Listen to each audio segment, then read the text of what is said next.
এখানে টিজ করা হয়, বাট আলটিমেটলি কি পরিচয়? নিঃসন্দেহে আমার সামনে যারা আছেন, একজন সচেতন ছাত্র হিসেবে এবং একজন সচেতন মানুষ হিসেবে, সচেতন মুসলিম হিসেবে, সচেতন এই ভূখণ্ডের জনপদের নাগরিক হিসেবে আপনার কাছে এই স্টাডি অবশ্যই আছে এই ভূখণ্ড কিভাবে সৃষ্টি হয়েছিল, এই ভূখণ্ডের ধারাবাহিকতার ইতিহাসটা কোথায় থেকে কোথায় গিয়েছিল। আমরা জানি এখানে একসময় পাল ছিল, পাল বংশ রাজত্ব করেছিল, মুসলিমরা, এরপরে সেন বংশ এসেছিল, মুসলিমরা এসেছিল, মোগলরা এসেছিল, অনেকগুলো ধাপ পেরিয়ে ব্রিটিশরা এখানে দীর্ঘদিন রাজত্ব করেছে, শাসন করেছে, হেজিমনিক্যাল পাওয়ার অ্যাপ্লাই করছে। এরপর সে ধারাবাহিকতায় ভারতবর্ষ স্বাধীন হলো, পাকিস্তান সৃষ্টি হলো, দ্বিজাতি তত্ত্বের ভিত্তিতে পাকিস্তান তৈরি করা হলো। কেন? যে মুসলিমরা সংখ্যাগরিষ্ঠের ভিত্তিতে তারা তাদের মুসলিম যে নীতিমালা, সেই নীতিমালার আলোকে রাষ্ট্র গঠন করবে, রাষ্ট্র পরিচালনা করবে। আর হিন্দুস্তান, হিন্দুরা একত্রিত হয়ে সেখানে তারা তাদের ধর্মীয় আলোকে রাষ্ট্র প্রতিষ্ঠা করবে। কিন্তু দেখা গেল ৭১ সালের পরে বা যখন পাকিস্তান সৃষ্টি হলো, আসলে সত্যিকার অর্থে লক্ষ্য উদ্দেশ্যের উপর কেউ স্থির থাকে নাই। একটা প্রেক্ষাপটে বাংলাদেশ তৈরি হলো ৭১, এরপরে বলা হলো এই ভূখণ্ড হলো ধর্মনিরপেক্ষ মতবাদে বিশ্বাস করবে। তো ধর্মনিরপেক্ষ মতবাদে যদি এই রাষ্ট্রের আদর্শ হয়, তাহলে অতীতের এত ভাঙনের প্রয়োজনটা কেন ছিল? এই রাষ্ট্র সমাজতন্ত্রের ভিত্তিতে প্রতিষ্ঠিত হবে, তাহলে কেন আপনি দ্বিজাতি তত্ত্বের ভিত্তিতে মুসলিম এবং হিন্দুদেরকে আলাদা করার প্রয়োজন হলো? এই ভূখণ্ডের জাতিসত্তার পরিচয়টা আমাদেরকে খুব ভালো করে বুঝতে হবে, উপলব্ধি করতে হবে। আমরা যদি মোটা দাগে এটার কনক্লুশনে যাই যে এই ভূখণ্ডে আমাদের পরিচয় কি, আমরা বাংলা ভাষায় কথা বলি, এজন্য আমাদেরকে বাঙালিও বলতে পারেন, অথবা বাংলাদেশের ভূখণ্ডের মানচিত্রের আলোকে আমাদেরকে বাংলাদেশি বলতে পারেন। কিন্তু তার সাথে একটা শব্দকে আপনি কখনোই আলাদা করতে পারেন না যে এই ভূখণ্ডে আমরা বাংলাদেশি মুসলিম অথবা আমরা বাঙালি মুসলিম। এই পরিচয়টা মিল্লাতের এখানে যারা আছেন, মিল্লাতের প্রতিষ্ঠার উদ্দেশ্যের সাথে এই পরিচয় জড়িত আছে। যদি আপনি সেটি ভালো করে বুঝতে পারেন, উপলব্ধি করতে পারেন, এবং এটাই আগামী দিনের এই ভূখণ্ডের যে চাহিদা, এই ভূখণ্ডের মানুষ সত্যিকার অর্থে যা চায় তা কখনোই তারা পায় নাই। কারণ হচ্ছে আমরা জাতীয়ভাবে আদর্শকে মানুষের কাছে পরিচয় করতে পারি নাই। একটা জগা খিচুড়ি, একটা যৌগিক, একটা মিশ্র আদর্শ এখানে বারবার উপস্থাপন করা হয়েছে। প্রিয় ভাইরা আমার, এজন্য আমাদের কি পরিচয়? আমি প্রশ্নটা করেছিলাম, আমাদের কি পরিচয়? আমাদের অনেক অনেক পরিচয়। এই সবগুলো পরিচয়ের দায়িত্ব কর্তব্য অনুধাবন করা মিল্লাতের নবীন ভাইদের একটা বড় দায়িত্ব কর্তব্য হবে। প্রিয় ভাইয়েরা আমার, আসেন, মানুষ সৃষ্টির প্রধানতম উদ্দেশ্য কি ছিল? দুইটা উদ্দেশ্যে এসে সেটা বড় আকারে সে পরিচয়টা বহন করে। আল্লাহ তাআলা আমাদেরকে সৃষ্টির আগে বলেছেন, ইন্নী জাইলুন ফিল আরদি খলিফা, আমি আমার প্রতিনিধি পাঠাতে চাই। এই প্রতিনিধি হিসেবে আল্লাহ তাআলা মানুষ হিসেবে আমাকে পরিচয় করিয়ে দিয়েছেন। মানুষ হিসেবে পরিচয়ের পাশাপাশি আমার দায়িত্ব কর্তব্য বলেছেন, ওমা খালাকতুল জিন্না ওয়াল ইনসা ইল্লা লিয়াবুদুন, আমি মানুষ এবং জিনকে সৃষ্টি করেছি আমার গোলামি করার জন্য। তাহলে আমাদের পরিচয় কি? আমরা অনেকগুলো পরিচয় বহন করি। আমরা খলিফার পরিচয় বহন করি, আমরা মানুষের পরিচয় বহন করি, আমরা আল্লাহর গোলামের পরিচয় বহন করি। এরপর আমরা বিশ্বাসী। পৃথিবীর অনেক মানুষ আল্লাহ তাআলাকে বিশ্বাসের মধ্যে স্থির থাকতে পারে না। আল্লাহ তাআলা প্রত্যেক বনি আদমকে দ্বীনি ফিতরাতের উপর জন্মগ্রহণ করার, পৃথিবীতে পাঠানোর আগে আল্লাহ তাআলা তার কাছ থেকে কমিটমেন্ট নিয়েছিলেন, আলাস্তু বিরাব্বিকুম, আমরা বলেছিলাম বালা, অবশ্যই আপনি আমাদের রব। কিন্তু দ্বীনি ফিতরাতের উপর জন্মগ্রহণ করার পরেও তার পিতামাতা, তার চারপাশের পরিবেশটা তাকে সে বিশ্বাস এবং ফিতরাতের উপর টিকে থাকতে সহযোগিতা করে, অথবা তাকে সে ফিতরাত থেকে দূরে সরিয়ে দেয়। ফিতরাতের ভিন্ন পরিচয়ে সে সেখানে অংশগ্রহণ করে। তাহলে আমরা এখানে যারা আছি, আমরা বিশ্বাস করি আল্লাহ তাআলা আমাদেরকে সে ফিতরাতের উপর রেখেছেন, দয়া করেছেন, অনুগ্রহ করেছেন। এজন্য আমাদের একটা বড় পরিচয়, আমরা ঈমানদার এবং আমরা বিশ্বাসী। আমরা মহান রবের কাছে আত্মসমর্পণকারী। আল্লাহ তাআলা বলছে, ওয়াকালা ইন্নানি মিনাল মুসলিমিন, যে তার কথার চেয়ে আর কার কথা উত্তম, যে মানুষকে আল্লাহর দিকে ডাকে, সে দাঈলাল্লাহর পরিচয় বহন করে এবং ঘোষণা করে কোনো সংকোচ ছাড়া, কোনো ধরনের হীনমন্যতা ছাড়া, কোনো পিছুটান ছাড়া, সে স্পষ্ট মানব জাতির কাছে এসে ঘোষণা করে, ইন্নানি মিনাল মুসলিমিন, আমি মুসলমানদের অন্তর্ভুক্ত, আমি আল্লাহ তাআলার কাছে আত্মসমর্পণকারী। প্রিয় ভাইয়েরা আমার, এই আত্মসমর্পণকে গভীরভাবে উপলব্ধি করতে হবে একজন মিল্লাতিয়ান হিসেবে, একজন আলিমের প্রথম বর্ষের ছাত্র হিসেবে। যিনি যত বেশি এই আত্মসমর্পণকারীর পরিচয়কে উপলব্ধি করতে পারবেন, তার জন্য তার সকল পরিচয়কে বহন করে নিয়ে একটা চমৎকার সার্থকতা খুঁজে পাবেন এবং একটা চমৎকার সফলতার জায়গায় ধার প্রান্তে পৌঁছতে সক্ষম হব। এই আন্দোলনের মূল স্পিরিট কি ছিল? আজকে যারা শহীদ হয়েছে, এই শাহাদাতের থিওরি কোত্থেকে আসলো?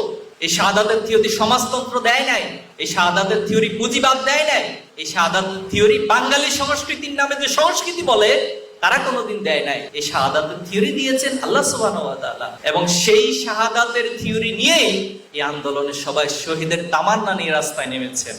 একজন পুলিশ কর্মকর্তা বলেছেন, আমরা সবাইকে গুলি করি, একটা মরে ওইটা যায়, মরে মানে তিনি স্তব্ধ হয়ে যায়, বাকিটা তো যায় না।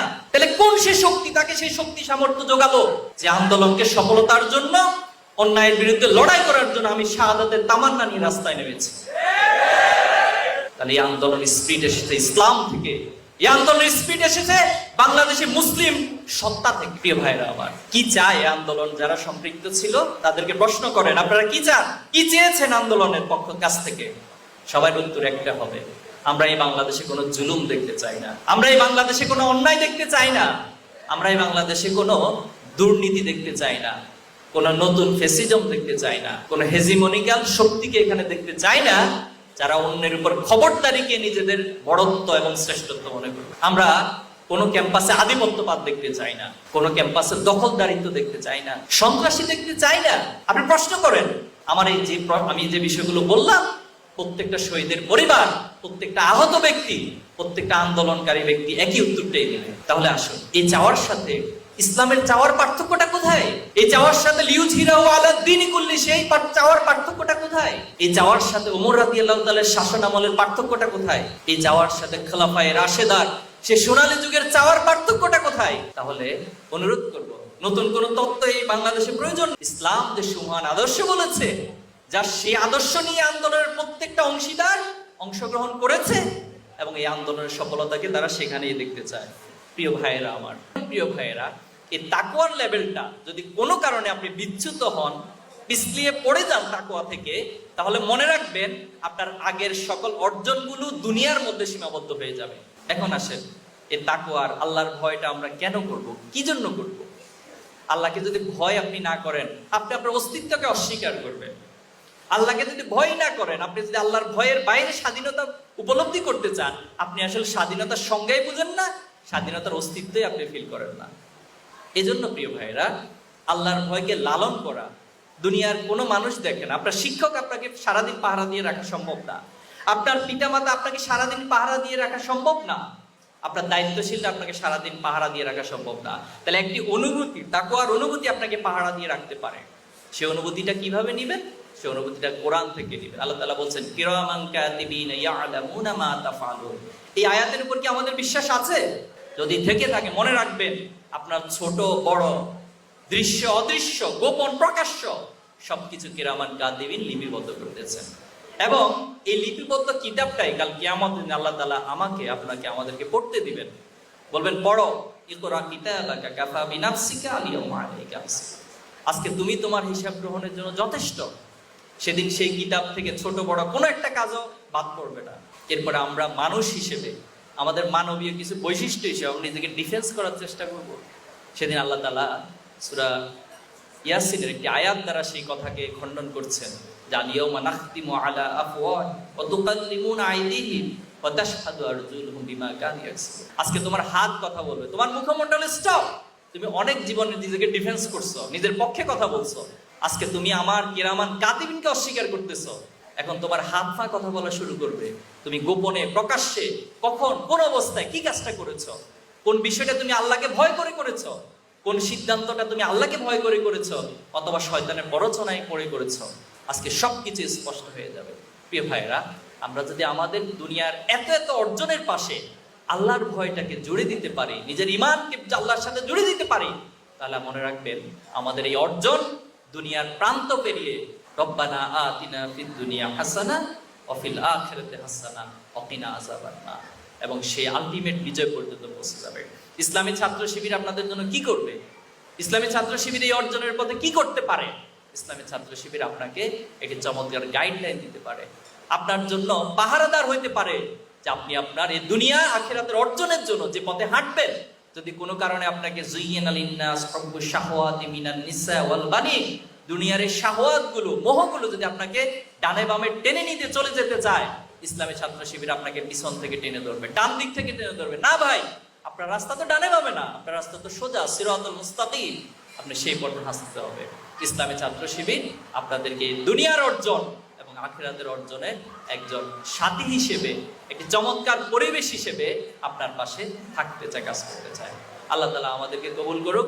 যাদের চিন্তা থেকে মিল্লাত সৃষ্টি হয়েছে, আমরা তাদের জন্য দোয়া করছি এবং বলতে চাই যে পৃথিবীর বাংলাদেশের বাইরে যেখানে যাই, আমরা আশা করি আগামী দিনে এই রাষ্ট্র পরিচালনার জন্য এক সময় বাংলাদেশে নবীনবরণ অনুষ্ঠানগুলোতে দেখা যায় তো যত ওয়েস্টার্ন কালচার ব্যান্ড এবং বিভিন্ন বাদ্যযন্ত্র দিয়ে তাদের অনুষ্ঠানগুলো পরিচালনা করা হতো, কিন্তু আজকে বাংলাদেশ নতুনভাবে তরুণ প্রজন্ম স্বাধীনের পর বাংলাদেশে যেন ইসলামিক বৈরী আবহাওয়া বিরাজ করছে। সব জায়গায় ইসলামিক কালচারগুলো ইউনিভার্সিটি, কলেজ, মাদ্রাসা সব জায়গায় তার প্রভাব বিস্তার করছে।